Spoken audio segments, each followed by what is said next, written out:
Nova série Contraste. E nesse primeiro momento vamos falar sobre o contraste entre a verdade e a mentira.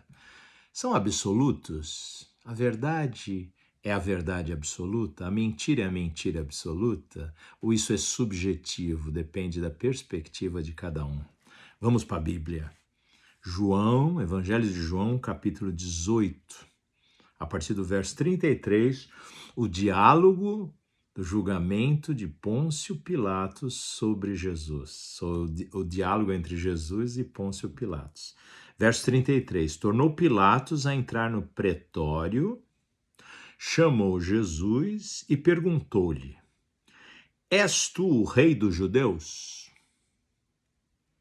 Respondeu Jesus: vem de ti mesmo esta pergunta? Ou te disseram outros a meu respeito? Uau! Que encontro entre um governador da província da Judéia e o rei do universo.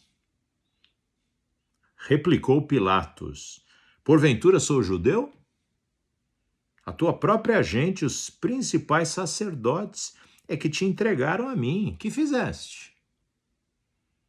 Respondeu Jesus: o meu reino não é deste mundo. Se o meu reino fosse deste mundo, os meus ministros se empenhariam por mim. Presta atenção. Qual é o reino que você está defendendo? Se o meu reino fosse deste mundo, os meus ministros se empenhariam por mim, para que não fosse eu entregue aos judeus. Mas agora o meu reino não é daqui. Agora. 2000 anos atrás, quase. Então lhe diz Pilatos: logo, tu és rei? Se o meu reino, então tu és rei. Respondeu Jesus: tu dizes que sou rei. Eu para isso nasci, para isso vim ao mundo, a fim de dar testemunho da verdade. Presta atenção nesse diálogo. Todo aquele que é da verdade ouve a minha voz. Uau! Perguntou-lhe Pilatos: que é a verdade? E Jesus não respondeu, porque ele estava diante da verdade. Foi para isso, tu dizes que sou rei. Eu para isso nasci, ou seja, Jesus nasceu para ser rei, não só do universo, rei da terra. Para isso eu nasci e para isso vim ao mundo, a fim de dar testemunho da verdade. Então a verdade é absoluta. Jesus vem para dar testemunho da verdade, para manifestar o reino de Deus, que é a verdade, para manifestar a pessoa de Deus, que é a verdade. E o Evangelho de João é tremendo, porque no capítulo 1 ele diz: ninguém jamais viu a Deus. O Deus unigênito que está no seio do Pai, este o revelou, este o deu a conhecer. Então Jesus é a manifestação da essência de Deus e ele é a verdade. E a verdade existe porque Deus existe. E Deus se revela através das Escrituras. O verdadeiro Deus se revela através das Escrituras. Então nós temos que examinar as Escrituras. Jesus fala ainda nesse Evangelho de João: examinais as Escrituras, julgando ter nelas a vida eterna. E fazei bem, isso mesmo. As Escrituras revelam a fonte da vida eterna. Mas não quereis vir a mim para terdes vida? Como é que pode ser ler a Bíblia, mas não querer um relacionamento com o Senhor da Bíblia? Jesus, o testemunho de Jesus é o espírito da profecia. A Bíblia foi escrita para revelar Jesus Cristo a todo homem. E aqui Pôncio Pilatos, parece que pela história ele acabou se convertendo, porque encontrar com Jesus é como Nicodemos, não tem jeito. Você encontrou com Jesus de verdade, você já era, já foi conquistado, porque você esteve diante da verdade. entendeu? Eu vim ao mundo a fim de dar testemunho da verdade.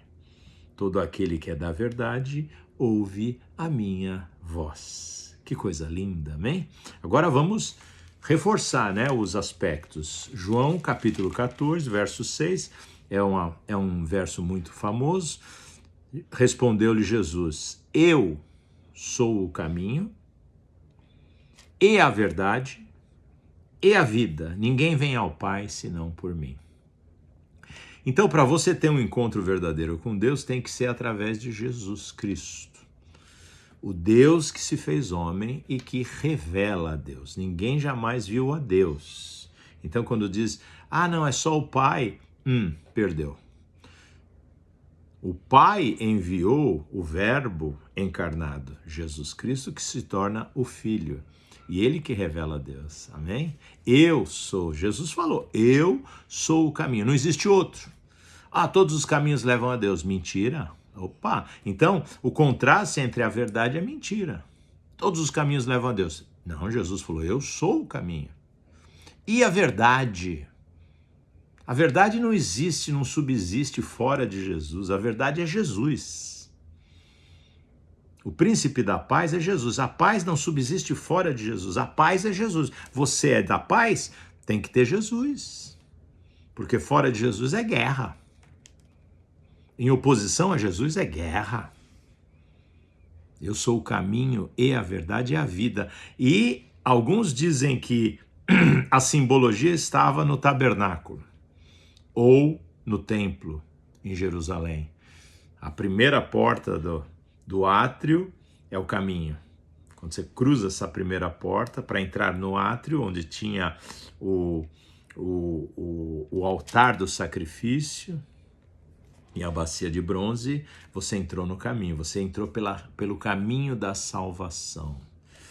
Quando você entra no santo lugar, onde tem o candeeiro, onde tem o incensário, onde tem a mesa com os pães da proposição, você então entrou na verdade.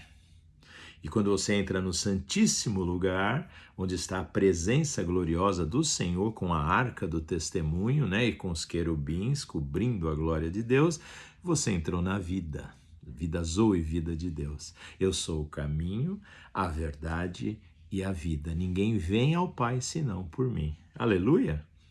Que coisa maravilhosa. Agora vamos ver o contraste.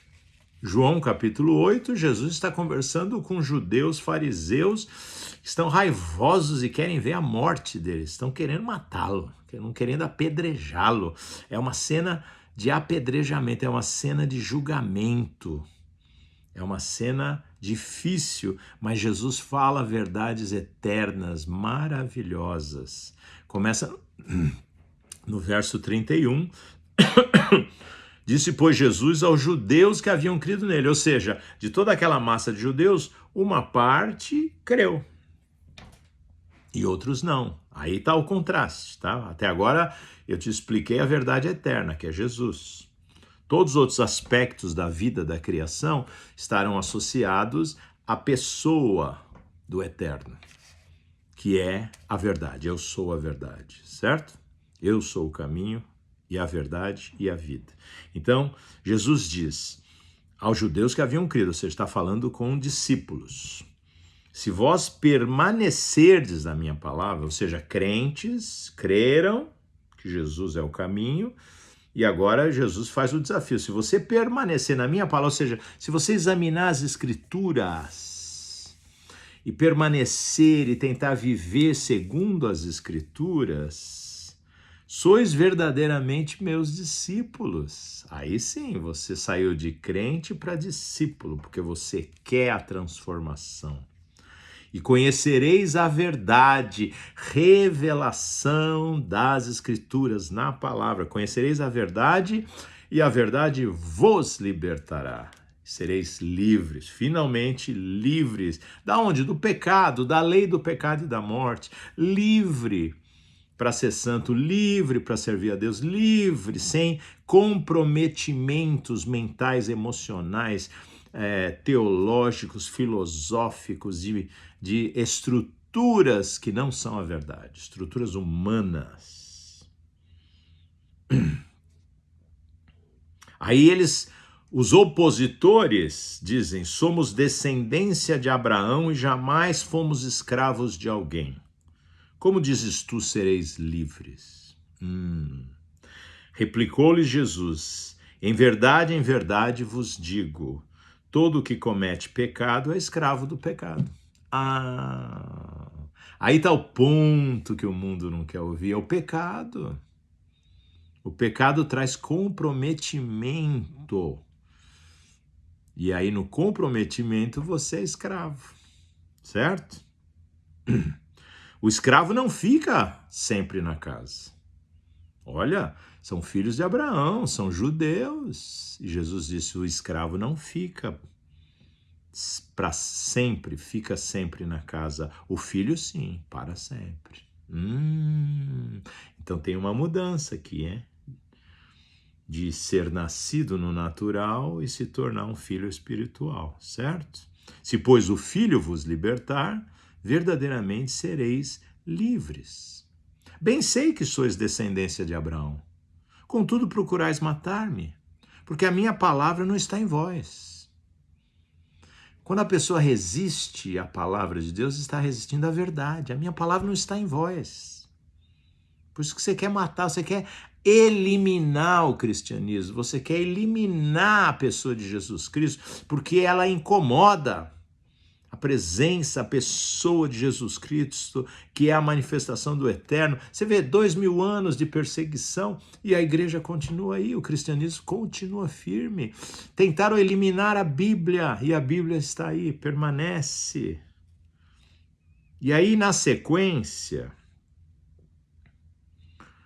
Jesus fala, verso 40, mas agora procurais matar-me, a mim que vos tenho falado a verdade que ouvi de Deus. Assim não procedeu Abraão. E eles dizem, Jesus continua, verso 41, vós fazeis as obras de vosso pai. Disseram-lhe eles, nós não somos bastardos, temos um pai que é Deus. Quantas pessoas dizem, eu sou filho de Deus? E Jesus vai confrontar isso. Filho? Criatura? Sim. Filho? Só em Cristo Jesus. Ele é o Filho de Deus. Temos um Pai que é Deus. Jesus fala, se Deus fosse de fato o vosso Pai, certamente me havíeis de amar. Se você não ama Jesus, você não é filho de Deus. Amar de verdade. Porque eu vim de Deus e aqui estou, pois não vim de mim mesmo, mas ele me enviou. Qual a razão porque não compreendeis a minha linguagem? Presta atenção. Se alguém que está ouvindo esse vídeo não compreende essa linguagem, não compreende a verdade eterna, Jesus vai explicar por quê. É porque sois incapazes de ouvir a minha palavra. Incapazes. É um bloqueio espiritual pelo comprometimento no pecado. Vós sois, agora é forte, verso 44. Vós sois do diabo que é o vosso pai, e quereis satisfazer-lhe os desejos. Ele foi homicida desde o princípio, mata os homens. O diabo é homicida desde o princípio e jamais se firmou na verdade, porque nele não há verdade. Quando ele profere mentira, fala do que lhe é próprio, porque é mentiroso e pai da mentira. Mas porque eu digo a verdade, não me credes. Aleluia! Então, agora vem um contraste. Tudo que vem do diabo é mentira. Ele é mentiroso e pai da mentira. Isso é muito importante agora, nós sermos capazes de discernir o que é do diabo. Porque no mundo dizem que não tem diabo. As pessoas que não estão firmadas nas escrituras de verdade e num relacionamento com Jesus Cristo não conseguem ter discernimento dos espíritos, do diabo, da ação diabólica. Ele é o pai da mentira, mentiroso e pai da mentira. E o grande contraste no cristianismo, no mundo, é entre a verdade e a mentira, entre Jesus Cristo, que é a verdade, e as outras religiões e as outras filosofias, entre um estilo de vida na verdade, diante das Escrituras, e, né, se permanecerdes na minha palavra. Tem que permanecer, tem que viver a palavra, e aí sim conhecereis a verdade. Você vai conhecer a verdade na prática da verdade. E a verdade vos libertará, e você vai ser livre, aleluia. Que o Senhor te abençoe com essa palavra. Fica firme na verdade e vai a fundo. Deixa de ser raso e vai a fundo. Estuda a Bíblia, meu irmão. Estuda e pega os princípios da palavra. É o meu conselho para você e eu te abençoo em nome do Senhor Jesus.